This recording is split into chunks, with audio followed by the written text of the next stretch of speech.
L'iMac G3 est le premier du nom, remplaçant le nom original depuis 1984, Macintosh. Le i devant le Mac signifie Internet, mais aussi informer, imaginer, instruire, inventer et intuitif. G3 correspond à la version de son processeur PowerPC. Il est le fruit d'un vaste programme de simplification des gammes de produits organisé par Steve Jobs, le légendaire PDG, dès son retour chez Apple en 1997. Il est présenté lors de la Macworld Conference et Expo le 6 mai 1998 et les premiers exemplaires seront livrés à la mi-août. Il marque le renouveau d'Apple, qui depuis quelques années était sur une mauvaise voie. Ce qui le démarquera des autres et fera son succès est principalement son design très original et ses couleurs acidulées du jamais vu auparavant. Nous pouvons remercier Jonathan Ive pour ce design. D'ailleurs, la toute première génération n'était disponible qu'en une seule couleur, bleu Bondy, en hommage à la couleur de l'eau de la plage de Bondy, à 20 minutes de Sydney, où Jonathan, aussi surnommé Johnny par Steve Jobs, appréciait y surfer.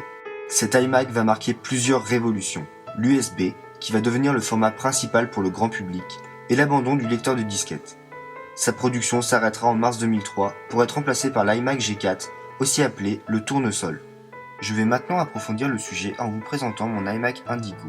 Il fait partie de la deuxième génération, plus exactement celle de juillet 2001. La principale différence avec la première génération est que celle-ci possède un lecteur de CD appelé manche-disque, contrairement aux anciens qui possédaient un tiroir. En façade, nous retrouvons son écran cathodique 15 pouces, deux ports de casque d'écoute, deux haut-parleurs stéréo internes, le bouton d'alimentation, un microphone et le lecteur de CD-ROM.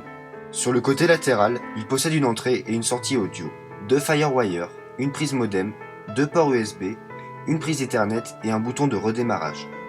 Sur la face arrière, la pomme croquée est là, comme la prise d'alimentation et la sortie VGA pour brancher un second écran ou un vidéoprojecteur. Dessous, une trappe qui nous donne accès à la RAM, au disque dur et à la possibilité d'installer une carte AirPort pour le Wi-Fi. Pour finir, la poignée du dessus n'est pas sans nous rappeler celle du Macintosh original. Elle est là, selon Steve Jobs, pour créer un lien entre l'homme et la machine. Il pèse tout de même 15,7 kg, son nom de projet était Kiva. En ce qui concerne la partie logicielle, les iMac G3 possédaient au minimum macOS 8 et pour les plus puissants d'entre eux, ils pouvaient monter jusqu'à macOS 10.4, c'est-à-dire Tiger. Le mien est sous Panther.